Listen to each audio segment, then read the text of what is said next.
Pred nami pa je še ena zanimiva zgodba, v kateri si je dom zase in po svoji meri oblikoval par arhitektov. Ne zamudite nadaljevanja ambientov čez nekaj trenutkov.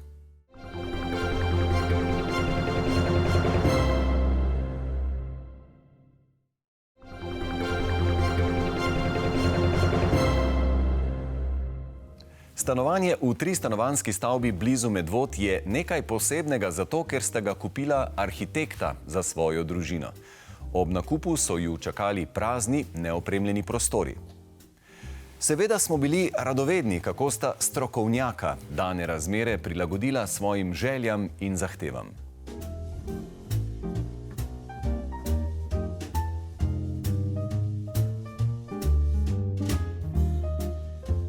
To stanovanje dokazuje, da pregovor o bosi Kovačevi kobili ne drži vselej. Prav nasprotno, Ajda in Jure Judež sta se lotila ureditve njunega novega doma s ciljem, da bo to njihov dom za dolgo časa. Njune bogate izkušnje načrtovanja in nadzora izvedbe so prispevale k temu, da danes enoglasno povesta: stanovanje ima vse, kar ima hiša. Že večkrat sva si rekla, da drugega pravzaprav ne potrebujeva. Družina Ajde in Jureta je prej živela v manjšem stanovanju v Medvodah. Hčerki sta zrasli in zakonca sta iskala večji dom. Naletela sta na oglas za nenaseljeno stanovanje v manjših blokih blizu Medvod. Stavbe so bile prazne približno 10 let, preden so jih dali na tržišče. Sva šla na ogled, sicer sami objekti in stanovanja so bili v zelo slabem stanju, če smo čisto odkriti, ampak ker sva pač iz tega posla, sva rekla, tole bi se pa dalo spremeniti v nekaj zanimivega. Sama kvadratura je recimo s 85 kvadratov, kar za 4-sobno stanovanje niti ni tako veliko, ampak je prednost tega stanovanja, da ima zraven še veliko klet, kamor se da marsikaj spraviti, in garažo. V prejšnjem stanovanju nam je manjkal vrt oziroma izhod ven, imeli smo samo en manjši balkon. In velika želja je bila imeti vrtiček, neke zelenice, prostor, kamor se lahko zunaj usedemo poleti in v primernem vremenu. Tako da to stanovanje ima kar velik atrij oziroma vrt in smo ga lahko lepo uredili in zdaj nam res služi za tisto, kar smo si najbolj želeli. Se pravi, imamo 2 terasi, visoko gredo, gredico za zelenjavo, poleg tega pa še nekaj okrasnega rastlinja. Ker sem vedela, da je stanje stanovanja v nekaterih delih dokaj dotrajano, da je potrebna prenova, sva veliko stvari zamenjala, več kot smo na začetku načrtovali. Tako da sva na koncu pravzaprav vse spraznila, se pravi, smo odstranili tlake, estrihe kompletno, ogrevalni sistem kompletno, okna smo zamenjali, ker so bila res v slabem stanju, in tudi sam objekt smo skupaj z sosedi se dogovorili, da ga obnovimo tudi od zunaj, ker tudi sama fasada in stopnišče so bili v precej slabem stanju. Vgradili smo totalno gretje namesto radiatorskega, ki je bilo prej, ki nam daje zdaj neko dodatno ugodje. Ob nakupu so bili prostori v stanovanju že razporejeni, a sta nekaj stvari spremenila. Ja, v stanovanju smo izvedli nekaj sprememb, predvsem organizacijskih.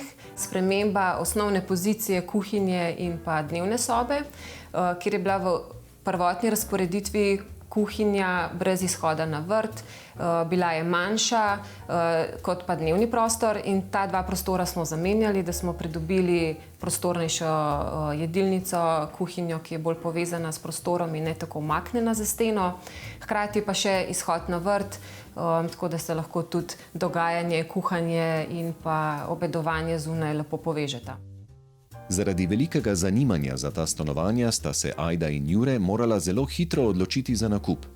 Prejšnje stanovanje sta hitro prodala, zato časa za ureditev novega ni bilo na pretek. No, od nakupa do vselitve je trajalo približno 4 mesece.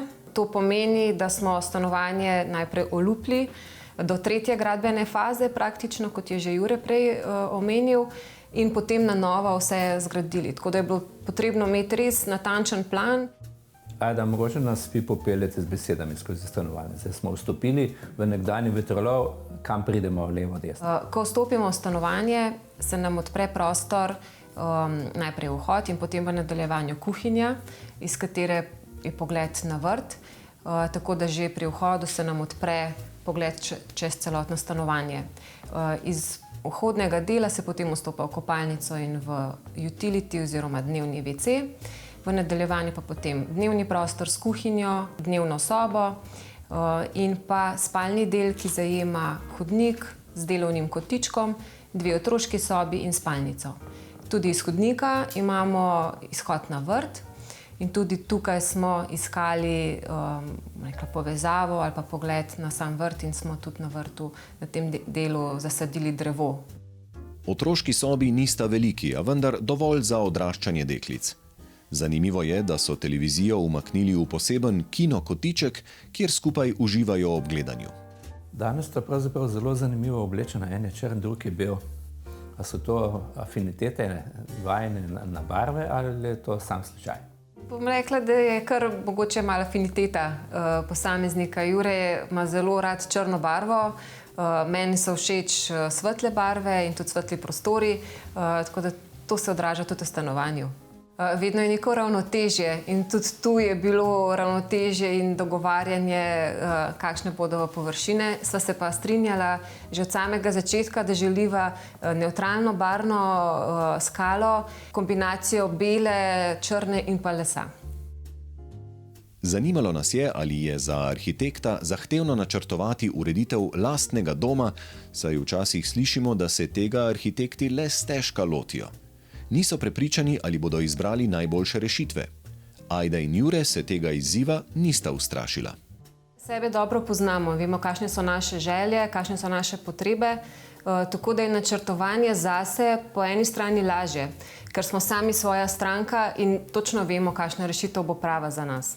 Ampak glede na to, da imamo dosti podoben okus, sva hitro uspela najti tisto skupno točko, tako da so stvari predvsem zelo hitro lahko potekale, kar bi v primeru, če bi delali za nekega drugega naročnika, ki ga ne poznamo, bi trajalo precej več časa, ker bi ga mogli najprej spoznati. Midva pa en drugega že dobro poznava, tako da sva lahko hitro se strinjala o idejah.